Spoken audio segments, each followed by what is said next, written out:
my family, they were laughing at me. They said, "What are you doing? Like, come on, you're retired. Like, go do some yoga and, walk your dogs." I thought, no, this chair really needs to be born.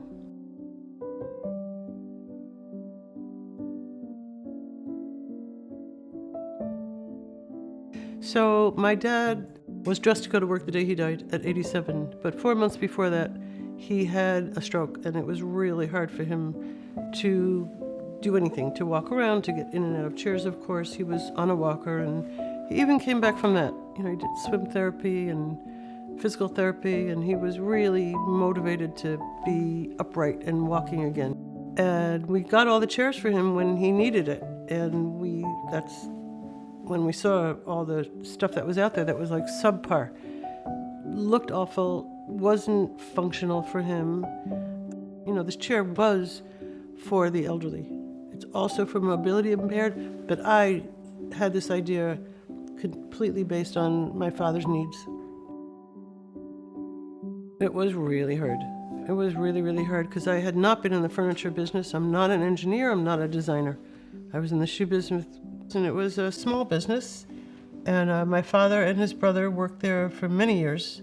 I joined the business after a year or two after college, and I was an English major at Barnard. And I thought it was a sort of little bit of a depressing old man's business. I didn't really know, but they had started a new brand, and they said, "Why don't you come in? You have a good style sense.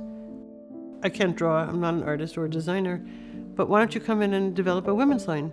I said, "That sounds like an offer I can't refuse." And I went into the business, and of course, I did develop the women's line, which was a total flop. It was like a total failure, but I was really hooked on the business, and I was there for 21 years. I always liked sort of tailored, classic, but with a twist, like a little masculine.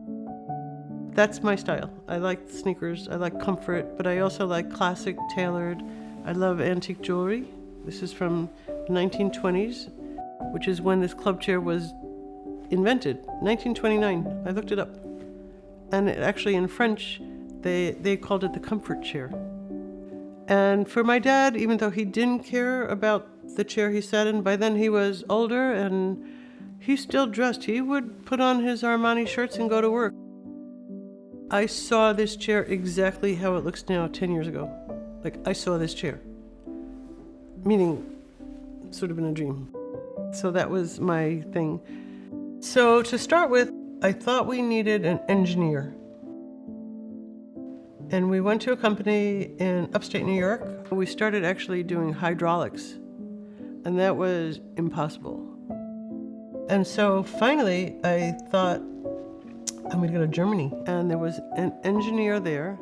He was the first person who actually believed in this, understood it, thought it was a great idea, and built me this mechanism. By then, of course, we knew we wanted to make a beautiful leather chair that looked like a club chair with things like handhold, things that you don't necessarily see but are there and are designed specifically for the safety, comfort, and beauty of the user. So once we had the German part, I went to North Carolina, which is the furniture manufacturing capital of America.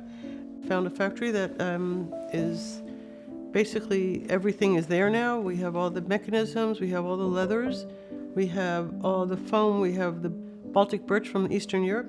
So the leathers from Italy, the mechanisms from Germany, the motors are from China, everything's shipped to North Carolina. The leather's cut and sewn and upholstered, packed and shipped. I did learn a little bit about myself, and it's tricky talking about myself because I am so proud of this, but also I realize that it's very difficult for people with good ideas to get things launched, to get businesses launched. But I learned that you can't ever take no for an answer. I did get that from my dad. I believe I'm 67. I don't feel it at all, and I feel like even though we're slightly invisible, especially older women, our taste does not go away. So we hope this starts a conversation and also directs people's attention to this elderly demographic, because people are living longer. A lot of them are living healthier and longer, but there's a lot of people that have mobility challenges. They're not going quietly into the night. My name is Janet Feldman. I am the founder and CEO of Assistance with Elegance. Our friends call us AWE. This is called the AWEchair, dedicated to my parents.